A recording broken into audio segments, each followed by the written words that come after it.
Welcome to the Lightforge podcast. This is Abukta. This is Merps. Hello. All right, let's talk arena.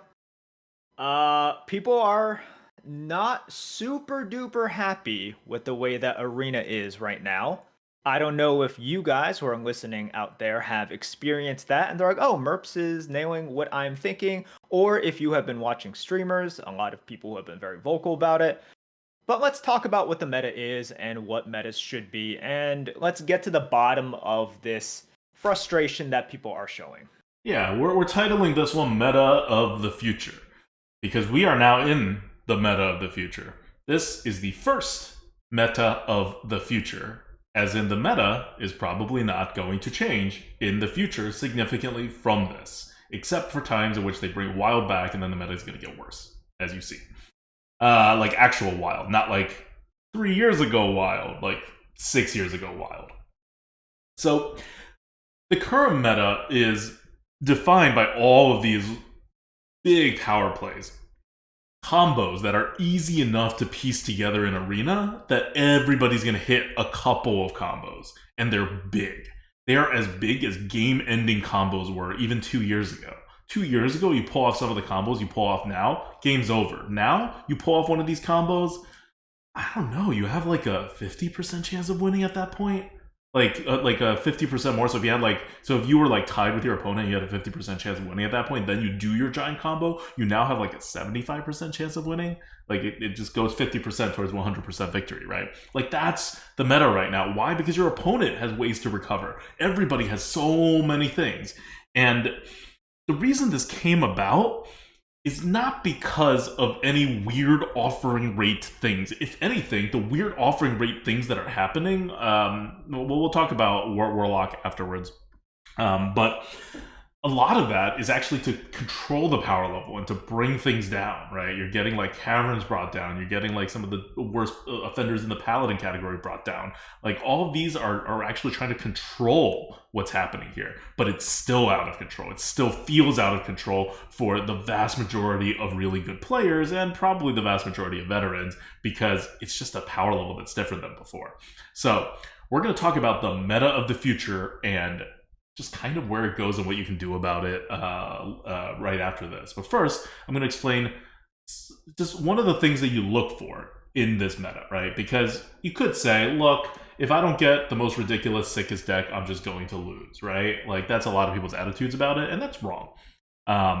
It's very easy to go 0-3 or, one or like 1 or 2 or 4 wins with like a whatever deck, right? That you're like, this deck is kind of okay, but I guess that means it sucks. That's going to happen. And it's going to happen more than it did before. And it was already happening earlier this year more than it did before that because there was a power spike in December with the release of oh, why am I blanking on the set's name? What was our winter set? I don't know names, man. The one before That's you. Sunken City. Sunken City was the spring set. Okay. Alteric. What? That? Yeah, Alteric? Valley. Okay. Yeah. Okay. So Alteric was released, and it really spiked the power level. And Sunken City kind of kept to that power level without moving, and that kind of follows Hearthstone's power cycle, where the winter set kind of ups the power level. And because it's the set that's in standard the shortest amount of time, the developers are a little more comfortable doing that, and it kind of sets up the next year. And the next year, very rarely, I think it happened once, doesn't step up the power level, and instead keeps the power level from the last set of the year before until its own end of the cycle set. So once that hit, this is where we are, right? Like once that hit, we're kind of in this meta. And the only thing different is that when the mini set came out, we exited the wild meta and entered the new meta. So that's why this is going to be the meta of the future. But that doesn't mean that there's nothing you can do or there's nothing you can draft. Really, nothing you can do in game. I think everyone's kind of got the right idea of how to play this. It's not like rocket science to play it. There's a lot of different meta levels decision making. But in the draft, I do notice that it's not necessarily that people are making the wrong choices, but people are not as good about identifying what a good draft is right now compared to how good people were beforehand. We got a 12-win run on Friday night that I said was a 12-win deck after I drafted it, and one or two people in chat agreed with me, and everybody else was like, "You're crazy. This is like a maybe good deck. It's like an above average deck." No one was willing to go with me. This was a 12-win deck. And if you guys know me, you know I don't call out a lot of 12-win decks. We probably get 11 or 12 wins 15% of the times, and less than 5% would I call it as a 12-win deck. Because just by the odds and how much RNG there is, a lot of very good decks are actually just like 9-win decks or 8-win decks, right? They're not really 12-win decks. It takes a lot of balls to look at a deck and be like, this one's 12 wins. Yes, it's, you're calling a 15%, 10, 15% shot right there when in a world with a ton of RNG. But I was so confident in this deck that I made the call. And I was so confident in this deck because this deck went 12-0. We didn't lose a single game. That's because there was that much margin of error that I was able to be like, yeah, this is going 12 wins. I didn't call 12-0, but I called 12 wins. And I called 12 wins for a reason. I'm going to identify some elements of this deck. This is going on YouTube sometime next week. We are officially caught up now on our YouTube backlog. By the way, if you guys are wanting to watch the Arena Coop, and you could only do it on Twitch because we were having troubles uploading it to YouTube, and we weren't really looking at stuff. And David Attenborough says our YouTube manager went on vacation for a bit, and I was supposed to step in, and then I didn't, and then he came back, and then he was buried, and then it was just the whole thing. But it's over now. Brand new pitched in a bit with the thumbnails. We got our Lightforges up. We got our Arena Coops up. So if you haven't been watching them and you want to catch up, they're all up now. Our Warlock one is releasing tomorrow, actually. I think we just delayed it to make sure the HD is fully uploaded. But that's all up. Anyway, the 12-win run is going to come up then probably Wednesday, maybe Thursday at the latest. But look for that. But I want to run over the deck right now.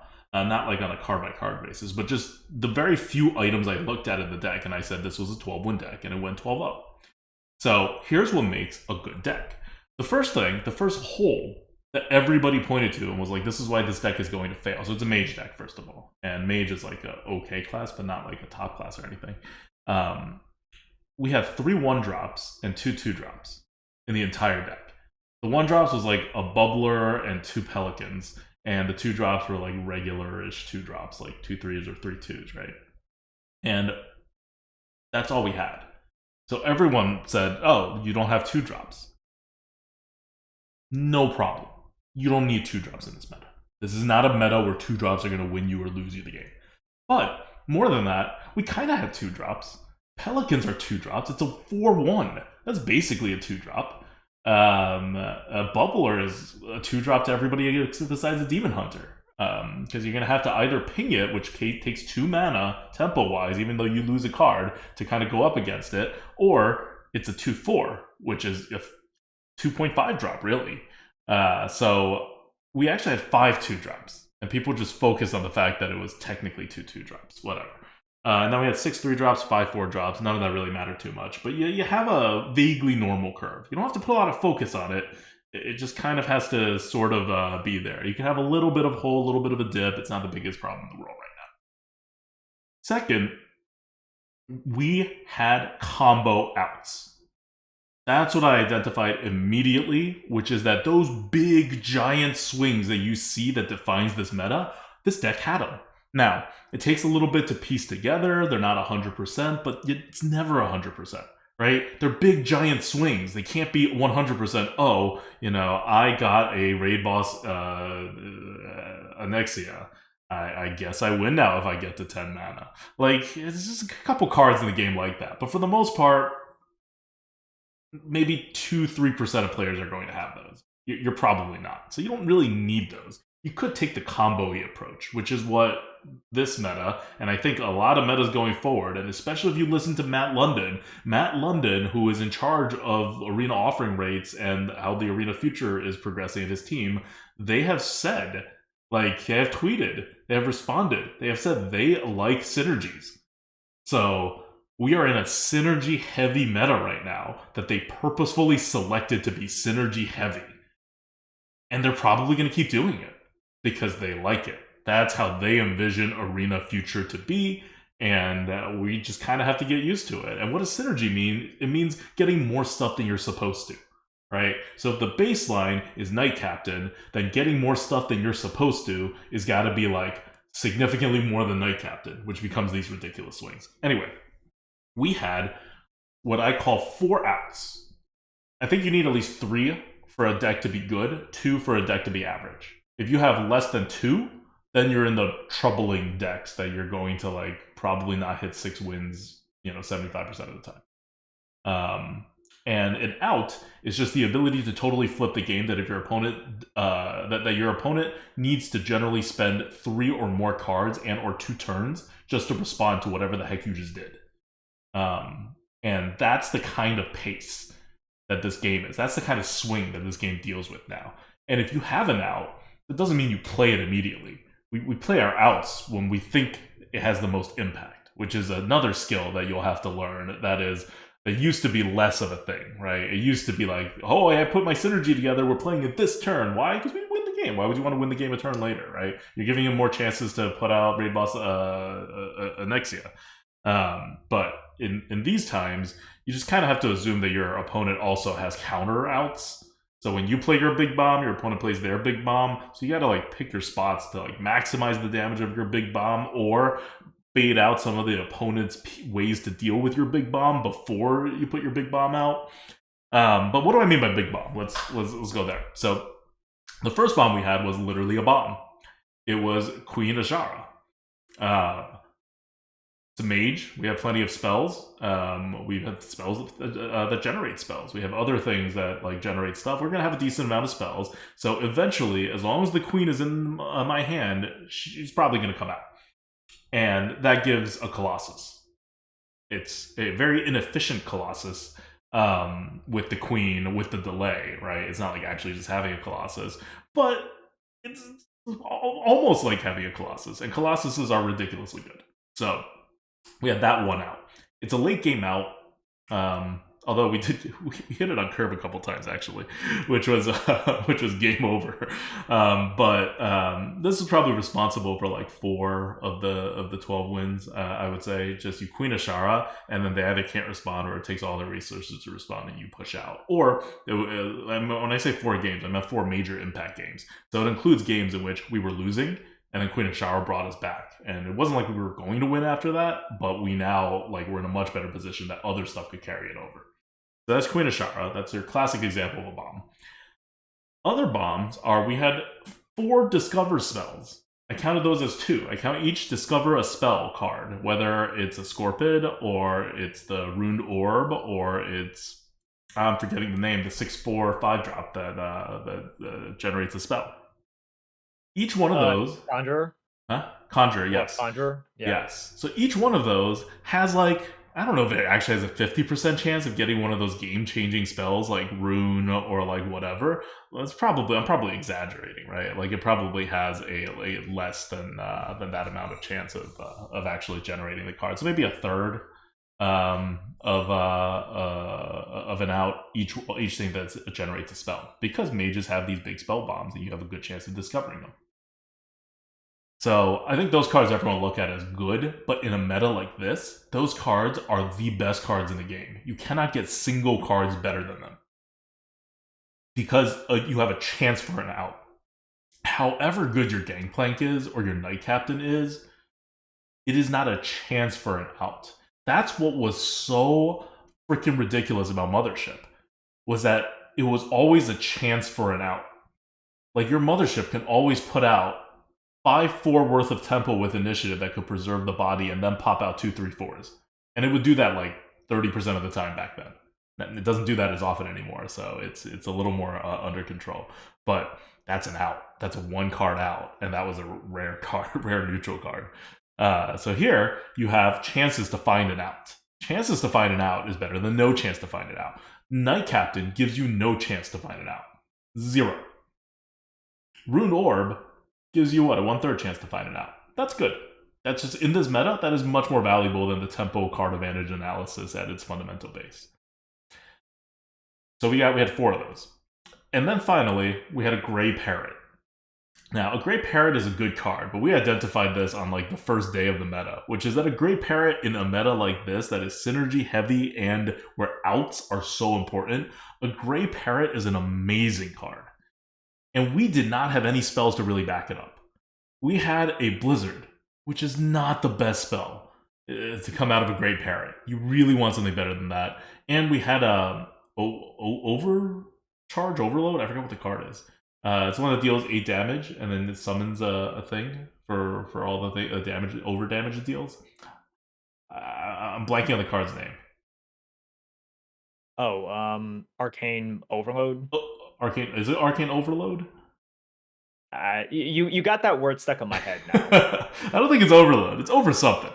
But yeah, but you guys know the card I'm talking about. It's 5 mana. It deals 8 damage. Overflow. Yes, Arcane Overflow. Once you said Overload, I was like, okay, well that's the name now.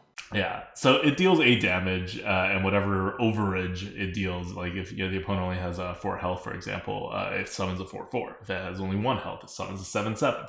So it's a really good card, but that is not an out. You don't win games off Arcane Overflow, as ridiculous of a card it is. That's like a Knight Captain. It's like better than a Knight Captain, but it's like on the same kind of like level as Knight Captain. Like, it's going to be a really good move, but is it going to win you the game? Not often. Which is silly. Like, it's silly that this meta has kind of eclipsed Knight Captain. So yeah, Knight Captains are down, but Knight Captains don't win the game anymore. So we had those. Our Arcane Overflow is really good coming out of a Grey Parrot.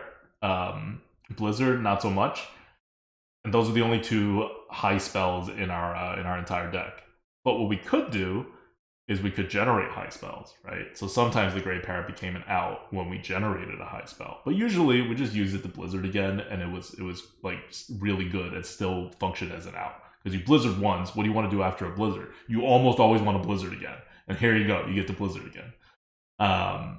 So that together is somewhere between 3 and 4 outs. That's a lot of outs. That is a lot of outs. They're all asterisks.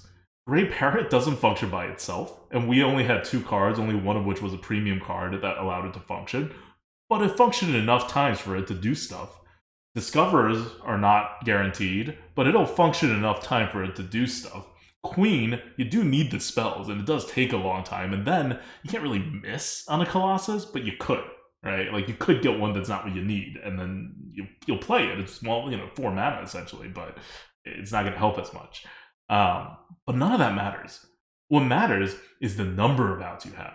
Because if you try your outs again and again and again and again, some of them are going to hit. And that's how you win in this meta. That is the best way to win in this meta. So I'm not saying, like, I don't think this is rocket science in that, like, if you, have really good cards, you should, options, you should draft them. But draft stuff in anticipation of really good cards too. Like, you have to, within your draft, start building towards your outs. Because you're not going to get a Dragon Queen Alexstrasza that often. Like, for each class, you have to know what kind of outs the class offers, and then build so that those asterisks become less and less asterisk-y, even though you haven't gotten all the pieces of the puzzle yet. And when you get the deck, you should recognize how good it is. Like, the easiest way to know that people are missing the meta is when they don't recognize how good of a deck this is. This is not a good deck. This is a great deck. This is like a 1 in 50, 1 in 100 kind of deck that could have been drafted. And people were like, oh, this is a good deck. Like, it's like a 1 in 5 deck or a 1 in 4 deck. And the difference between a 1 in 4 deck and a 1 in 50 deck is ridiculously high, right? So if you're not recognizing that difference, that means you're probably not drafting correctly. I think play-wise, it's not that hard to play in this meta. When you like figure out what to do in it, it's a little bit of mind games, a little bit of whatever. But at the end of the day, the actual brain power and decision making by logic is not quite as high as it usually is. But in the draft, there is a lot more skill now than there used to be. And that doesn't mean you can save every draft or even most drafts. It just means that when you edge drafts into areas where you maximize its benefits and you minimize its weaknesses, or you allow for weaknesses that matter less, right? Like, that's when you can eke out little bits of advantages in your draft, and that'll translate into your record. For what it's worth, the games are super exciting because we have a whole bunch of discover spells. We have a Grey Parrot. We had a Queen Ashara. Those are all exciting cards, but more than that, they're all cards that don't do anything for a while. So all the games had to go late, and then so you saw all of the opponent's stuff. Like, everything the opponent had to throw, and we saw all of it, and it was ridiculous. And every time we're like, okay, this is how we're going to counter them next. Okay, we did this, they totally flipped it back on us, that's fine. We got more outs in the deck, we just have to stall until we get them and piece them together. No, I'm not using this card right now, because our out is that we have to draw or generate or somehow get the other piece to it, or else we're not going to win anyway. Like, those are the kinds of play you make in this meta. Cool. Yeah, I think that all sounds fair, as in those are kind of what you need in this meta. And it's a lot of the reason why a lot of people are frustrated, right? If you go watch, for some reason or another, if you go watch Dreads, you know that he is very, very frustrated with the meta. And a lot of this has to do with what it takes to succeed in this meta. So, all of the discovers that you're talking about, right? Discovers are fun to an extent. When you're playing this a lot, like I know some leaderboard players are going to be doing, some people who play this as their job, it's going to be pretty frustrating. But something you said at the very beginning, this is a meta of the future, right? Like, we should be seeing this stuff more and more. This is what we're bringing back here. Full circle. This is the meta of the future.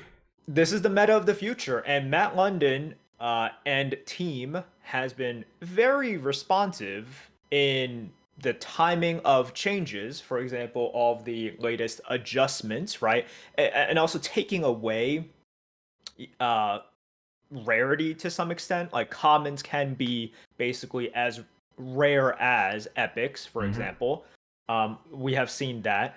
But at the same time, it's like, I think we have to accept that there's going to be new powerful cards. Discover, I don't think, is going away anytime soon because it is very, very fun for a lot of people. It sounds like they have a plan for it, though. I think they have a plan. Matt London said something about, like, just something about Discover. I forget what it was specifically, but it was definitely addressed, like, as a point that they're, like... I think publicly on that tweet, in that thread, he said that they were looking at Discover as in, they like understand. They know the problem, and they're like looking at the problem, which is not what anybody else has done. Like, previously, Discover's been around forever, right? It was like a mechanic from 5 years ago. Nobody has said, in the arena, we're looking at Discover. Nobody has said that because they were never looking at Discover, because they know how much effort it would take to do anything with Discover, right? We're talking about coding changes, or we're talking about like specific pools for each card that you have to like adjust by hand. And they knew that they weren't going to put that kind of resources in the arena. But now they're looking at it. Like, I think that's major. I think that means like whatever is going to happen, they see it as a problem, and they're going to do something about Discover. I think so. It is really, really frustrating that, like, all of these frustrating cards, if you look at where they come from, predominantly it's not from the draft. It is getting discovered, right? And a lot of these big, powerful spells as well.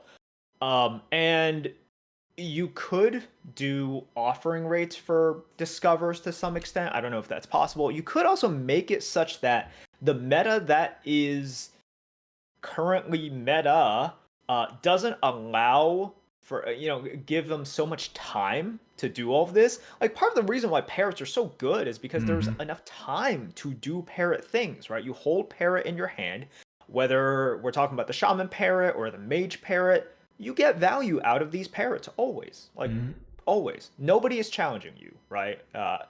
And it's about, like, being able to hit that combo semi-consistently.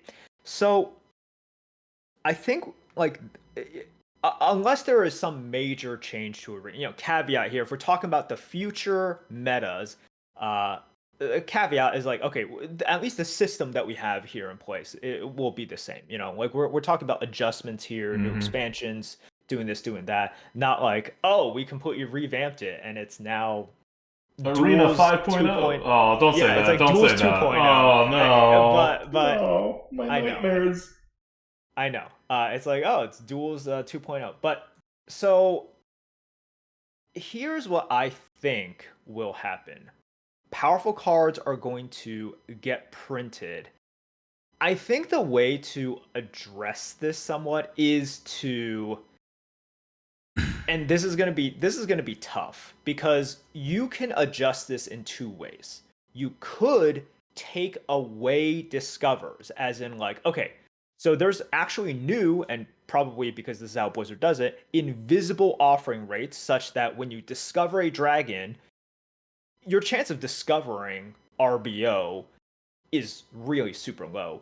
That just seems frustrating. Another way to do it would be They've to, done that. Like think of like Alex no, Straza no, in Battlegrounds. yeah, it's true. It's true. Um, I think that they could do it. The question is like, could they actually implement that and be happy with the game? Hmm. Because people would be frustrated by that. And another way is to just, actually create artificially, because it's going to be tough to just do it if you put in standard. Artificially create through some sort of curated set, like box, what like cube, whatever you want to do with it. Um, Create a meta such that there is not that much time. There is potential for a little bit more mid-range, right? Like you can't play mid-range these days and have a lot of success. You have to play kind of this like slow, I'm waiting for my combo, you're waiting for your combo, but I'm going to play my combo a little bit better. But, but But like if but like the combo is mid range. Like combo is not like it yes, can but be like control, but it can also be mid range. Like our deck was right. not a control combo deck; it was a mid No, range combo deck. it's not, but it's not mid, like the slope is very different, right? You're jumping up and down a little bit more than the classic mid range that we want to think about. It's like, oh, okay, we're gonna get some incremental stuff, and this is why it's really shown by your statement. It's like, oh, we don't really need twos, Yeah, right? It's like yeah, we can come because it's a back. combo deck. But I'm just saying a Yeah, it's a combo deck combo. is not like I don't want listeners to think that it's a control deck or that it's an attrition deck. It's still a mid range tempo wise. It's still a mid range deck. It's just not like its goals for winning. Its win conditions are different than your classic mid range deck. But pacing So wise, it's similar. yes, pacing wise, like if you just look at kind of like, Yeah, or if you like the smooth it mana out a curve. lot Yeah, more, right? Yeah, yeah. if you smooth it out a lot more, you're like, oh, okay, this looks similar. But the variance Hmm. from like turn to turn, and Yeah, especially and your you're goals. very, yeah, you're very okay with skipping turn Yep. two, and in the classic mid range deck, you're just like, wait, what? Like Yeah. there's no way, right? Like you are no longer mid range if you are saying to yourself, just skip your two drop, it's fine. Um, we like you can try to do that as well because I don't know what you think about the viability, and by viability it really means like fun for the pretty hardcore crowd. Mhm. um I think it's tough. Like like look, you can say Dreads always complains, which he does. He But complains at different volumes though. He's he in a can bad place. he's in a dark place these days. Let me tell you that. But you also hear some frustration from other content Hmm. creators. Look, I actually jammed a decent amount of Arena when this meta came out, and I just saw quickly. I was like, this Yeah. ain't it for me. And they This they changed it, right? They gave the micro adjust, but it didn't fundamentally change the meta. Like that was the thing. It changed all the classes around, but the meta's the same. And this is part of what I'm saying, which is that I don't think they can make it different. This is the meta of the future. Like they just did micro adjust and they shut down all the top performing hard. They shut them down. The top performing neutral cards hard. They shut down a lot of the top class cards. In the next adjustment, whenever that happens, I'm sure Warlock's going to get shut down. And it's still going to be the same. Because what did I do that was ridiculous? I wasn't a warlock. I was a mage. I don't know what the mage win rate is, but it's like pretty close to 50%. 47%, I think it is. I don't know. Like mage is not going to be adjusted down. Is kind of what I'm saying. Yeah, it's 51%. Like mage is not really going to be adjusted down in this upcoming adjustment, even if warlock is. To the extent mage is adjusted down, it's by a very tiny bit, and that's because everybody's just expected to do this. Everybody is just expected to have these kinds of combos, no matter what classes you are. And while Blizzard adjusts everything down, and they're doing a good job of trying to get everything to be adjusted down more, they can't control it. Not to the degree that you will ever get the old metas back without a lot of old sets, and then you have the various problem of real crap cards in that just sink your deck if you draw it because they were old, and now they're not playable. Yeah, I don't know how you solve for this on the discover issue. Besides, like I always favor doing it by offering odds because it doesn't make sense to me. Right? In constructed, you put whatever cards you want in your deck. So when you discover, you can discover any card. In arena, you get offered 3 random cards. So you basically get offered a discover, and the random cards have an offering rate. There's a reason why you don't get literally 3 random cards, but they actually have offering rates. And that's the way you build your deck. So just like in Constructed, you build your deck however you want, all even. That's why they get offered to you like that in Constructed. In Arena, you get offered by offering rates. So when you get offered for Discover, it should be by offering rates. But another way that may be easier to control the Discover effect is really just to get rid of the 3rd offering. If it's a choose between 2, Discover gets a bit worse. I think it's still very powerful, but it would be very much appreciated. And that would not be hidden, right? That would be something that you just have to play 1 Discover card in Arena, and you'll immediately be like, wait, what? Where's my 3rd card? And then you'll be like, oh, I guess in Arena we only get 2 cards. So it's like an easier to understand way of doing it. I don't like it as much, but it'll have and it won't have the same effect. It won't punish Discover down to the place where it should be punished. It will just kind of ease the pain that is Discover still being OP, but helpful. Yeah. Look, Discover, I think, is here to stay, and for good reason, and it's just too much fun.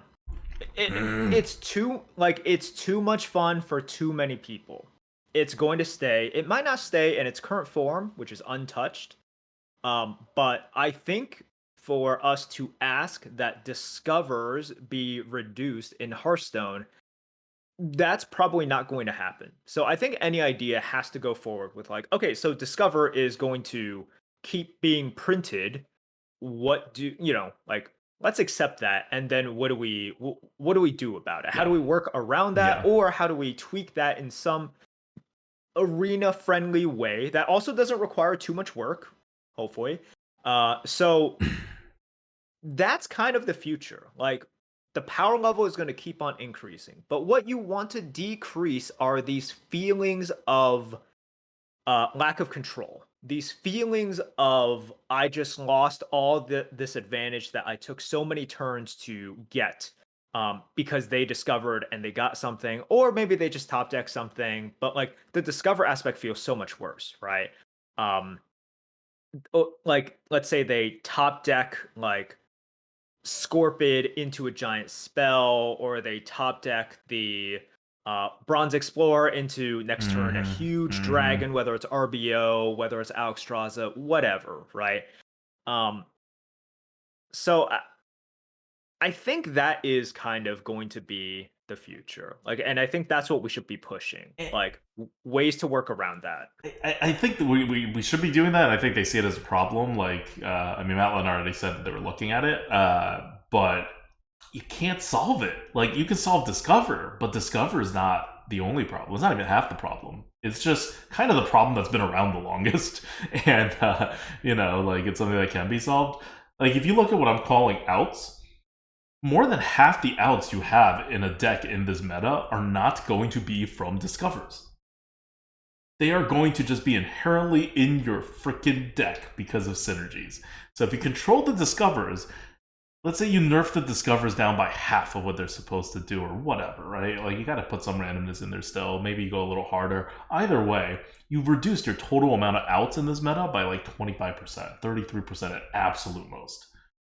What are you going to do with all the other cards? What you're going to do with all the other cards is for the single card ones, which nobody likes. Like, I think when Matt London's team says, "Oh, we're going to do nerfing of," we're going to focus on synergies. That they mean they want you to do stuff. They don't want you to just put down Raid Boss and Nexia. In fact, Raid Boss and Nexia was the first legendary that got nerfed to be a super legendary in offering rate. That's how much that team did not like Raid Boss and Nexia. They didn't ban it, as I think they really could have.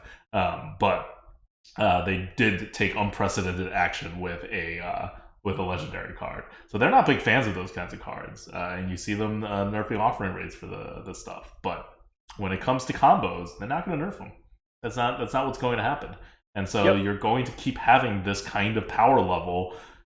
Not as much as it is now. I think we're at the point right now where the power level is at its highest, and they have done the least to address it because the team is still figuring out stuff like how much do we nerf offering rates to have what kind of effect, right? And like we haven't solved the discover problem yet. It's on our docket somewhere, right? We're looking at it. So we're in the worst. We're in the worst part. But hopefully we'll come out of it at some point. But even when we come out, don't expect it to be like twice as good. It may be like 50% better, 33% better. And so you kind of have to get used to this meta. It is the meta of the future. All right. Anything else very fast that you want to say? Yes. Otherwise, I think we have to cover it. And that's because cards got nerfed. We had a patch. They nerfed cards. Right. Some of these are super arena relevant. So the biggest nerf is School Teacher. Hooray! The card that never should have been a 4-mana 5/4 with a ridiculous ability attached to it is now properly a 4-mana 4/3. It's still really good. You should still definitely pick it. But now it's not problematic anymore. It's not problematic at all. I remember I saw my opponent play a School Teacher, and I was so happy. I was just filled with joy just looking at School Teacher and seeing that it is a 4/3 like it should be. Like, just so much joy in my heart. Like, I probably felt as good seeing this card get played in that state as I did any move or good RNG or whatever that I experienced in the last few weeks. Just such a good change. I haven't tracked the offering rates about how it affected it, but not offering rates, the win rates, but I'm sure that it is no longer dominant, but it is still a good card. They nerfed a bunch of other cards. We're not going to go over all of them. They're like barely arena relevant. But the other big one that got hit is Battle-Worn Vanguard. This is the card, the Demon Hunter card, that has been really destroying every single meta where Demon Hunter has had an advantage. It's the 2-mana 2/2 after your hero attacks on a 2/1/1 Fell Wings.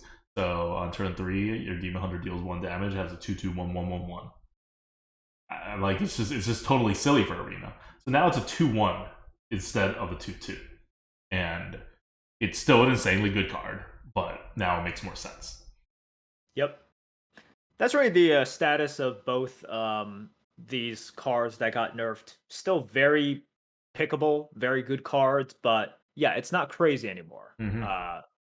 Yep. I think that's good. Like, those were by far the two most relevant ones. Two of just the absolute killers in arena. Yep. And we'll wrap up here. Let's do a question from the GOAT, brought to you by our patrons, patreon.com/grinninggoat. And I'm going to ask the question, not because our patrons necessarily care, but just because we are about to do something weird that we have never done.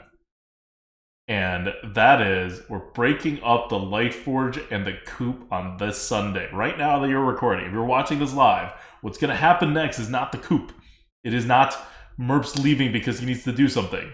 It is us playing Diablo Immortal, and that is because we're a top 10 clan. The Grinning Goat is officially a top 10 clan on the Worldstone server, which is one of the most competitive servers in Diablo Immortal in North America. Maxroll has 3 clans there, and we were playing with Echo, who is the leader of the Maxroll clan in our in the Worldstone server earlier. Just because it's a good community in that they broke it up to 50 servers in North America.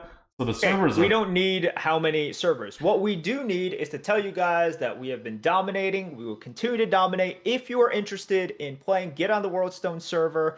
You can tweet at us. You can join our Discord as well. We are very active. But right now, we are going to go crush. And that's it for the podcast. We'll see you guys next week. Thank you so much. We didn't dominate. Let's set the record straight. We won by 1% and barely scraped by in our first match against Death and Taxes. We are going to get ready for the match. Okay. See you guys. All right. Okay, until next time. By the way, if you want to join, it's the World Stone server, and we are Grinning Goat, obviously. Come, everyone's welcome. You don't have to spend a cent. You could spend $1 million, and it probably won't improve your character all that much. See you guys. We'll be back next week. We're another Lightforge, and until then, this is Oddwick. This is Merps. Goodbye.